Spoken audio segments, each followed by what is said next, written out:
O Jornal da Rede Alesp conversa agora com Sumaia Afife. Ela é diretora jurídica e responsável pela área de relações governamentais da ABEM, Associação Brasileira de Esclerose Múltipla. Ela nos fala sobre a campanha Agosto Laranja. Seja muito bem-vindo ao Jornal da Rede Alesp, Sumaia. Olá, pessoal, boa tarde. Eu que agradeço mais uma vez esse convite. Eu queria iniciar essa nossa conversa, Sumaia. Eu queria que você explicasse para quem está em casa o que é esclerose múltipla. Então, esclerose múltipla é uma doença autoimune. Ela ainda é uma patologia que não tem cura, né? É de causa não identificada, causa desconhecida, e que acomete o adulto jovem, na fase produtiva da vida, com predominância em mulheres, né?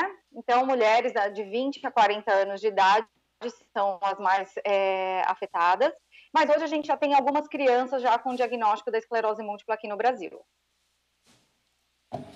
Sumaia, Jeremias falando, prazer em falar com você novamente, você que já participou de programas aqui com a gente. Eu queria saber sobre os principais sintomas, né, que servem de alerta para a esclerose.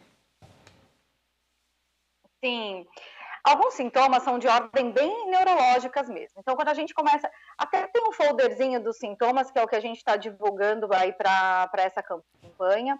E quando a gente tem lá uma fadiga muito excessiva, ao mínimo esforço, quando a gente tem uma falta de equilíbrio, uma perda momentânea de visão ou uma visão turva, uns formigamentos contínuos, né, nas extremidades, nas mãos, nas costas, nos pés, alguns espasmos, alguns tremores, uma fala um pouco mais balbuciada, né, uma fala mais lenta. Esses são os sintomas iniciais da doença. Se você tem algum desses sintomas, conhece alguém que tenha, sugira uma consulta com o neurologista. E, Sumaia, como é feito, né, o diagnóstico aí da doença e qual é a importância também desse diagnóstico precoce? Então, hoje em dia, a gente conta muito com a habilidade do médico, né? A gente tem médicos neurologistas, que é a especialidade que trata a esclerose múltipla. Esses médicos vão utilizar não só dos exames laboratoriais, mas também dos estímulos clínicos, né? Eles vão avaliar esses pacientes para poder identificar aí ou fechar o diagnóstico da esclerose múltipla. A gente pode ter isso através do exame de ressonância magnética, onde vai ficar demonstradas lesões tanto cerebrais como em medula, os exames de líquor, do líquido da medula, e também os de potencial evocado, que é da parte dos olhos. Então, esses exames, eles vão confirmar os diagnósticos, mas nem sempre a gente vai ter um resultado no exame, mas temos uma evidência no exame clínico dessa pessoa. Sumaia, aproveitar então Agosto Laranja, né? Daqui a pouquinho eu quero que você fale das campanhas, mas eu estou vendo aqui numa pesquisa breve, esclerose múltipla, a doença afeta mais de 35 mil brasileiros. Você pode até atualizar esses números para a gente e eu queria saber como é que ela impacta o cotidiano dos pacientes. Então, vamos lá.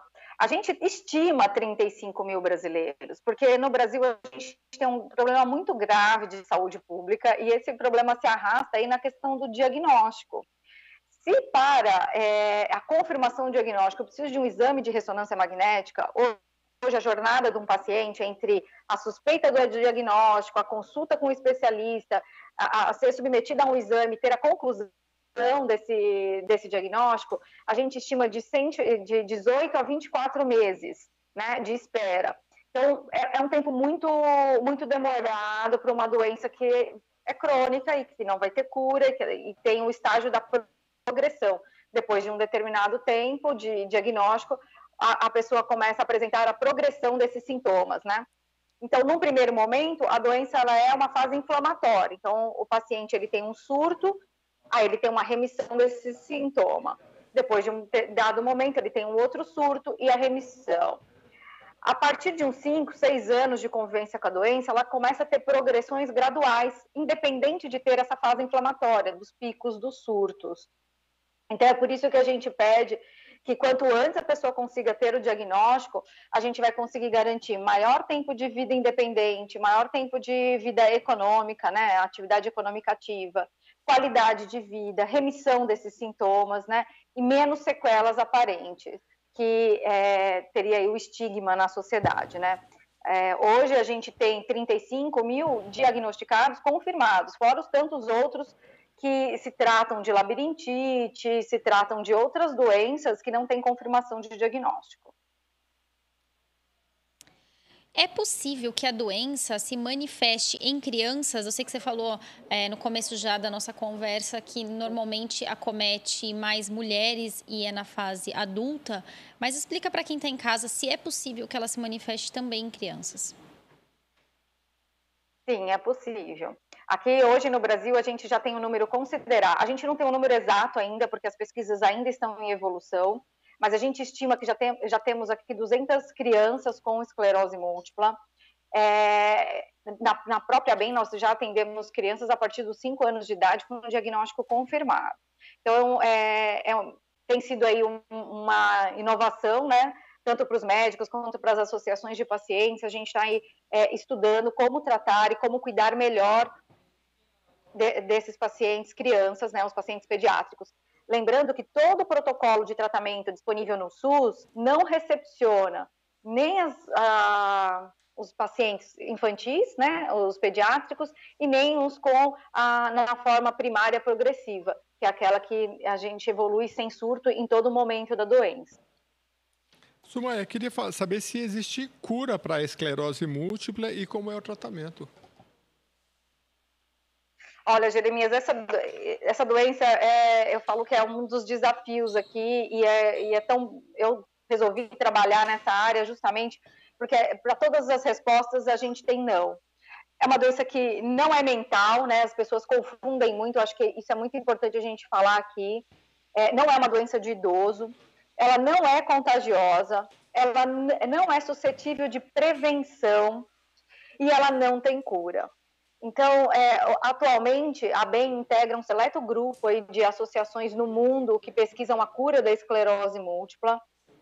Eu acho que é um esforço da classe médica, é um esforço dos cientistas, é um esforço das associações de pacientes de modo geral, a pesquisa da cura da esclerose múltipla. Ainda não alcançamos esse resultado positivo, ainda é uma doença neurológica crônica e progressiva e que a gente procura aí gerar qualidade de vida para essas pessoas afetadas pela doença. Sumaia, em meio, né, à pandemia, algumas pessoas elas acabam ignorando alguns sintomas, né? Quando é necessário procurar uma ajuda médica? Então, a gente até na nossa campanha desse ano, que a gente está batendo bem forte nessa questão do diagnóstico precoce. Nós fizemos um folder que vai estar disponível nas redes de saúde, vai estar agora nas linhas de metrô aqui em São Paulo, em alguns ônibus da CTPM, vai estar em alguns pontos de ônibus. A gente fez uma campanha bastante importante falando de quais são os sintomas que você poderia sugerir uma doença neurológica, e pode não ser uma esclerose múltipla, pode ser qualquer outra, né, ainda que da fase da categoria das neurológicas. Então a gente fala fraqueza muscular nos braços e nas pernas, o formigamento em alguma parte do corpo, o desequilíbrio e a falta de coordenação motora. É muito comum as pessoas, a gente ouvir, eu caio muito, eu caía muito quando eu era adolescente, eu não consigo desenvolver equilíbrio por muito tempo, não consigo andar de bicicleta. São coisas bobas do dia a dia e que a gente deve observar que pode ser uma disfunção já de ordem neurológica. O Jornal da Rede Alesp conversou com a Sumaia Afif, ela é diretora jurídica e responsável pela área de relações governamentais da ABEM, que é a Associação Brasileira de Esclerose Múltipla. Muito obrigado mais uma vez pela sua presença. Eu que agradeço a oportunidade de estar com vocês mais uma vez, divulgando aí que dia 30 de agosto é o Dia Nacional de Conscientização da Esclerose Múltipla. Convido a todos a acompanhar nas redes sociais da ABEM, da Associação Brasileira de Esclerose Múltipla, e no nosso site, toda a nossa campanha. Muito obrigado. Olha, a gente já fez reportagem aqui com a Sumaia. Dá um Google aí na ABEM, você que quer participar dessa campanha. Tem os panfletos, tem tudo para divulgar nas redes sociais, porque às vezes você não tem alguém na família, mas é um trabalho que eles fazem muito árduo e muito bonito, muito interessante. De repente você coloca ali, só de compartilhar na sua rede social, já é um apoio muito interessante. A ABEM, ela precisa do apoio das pessoas, então é uma forma da gente colaborar também.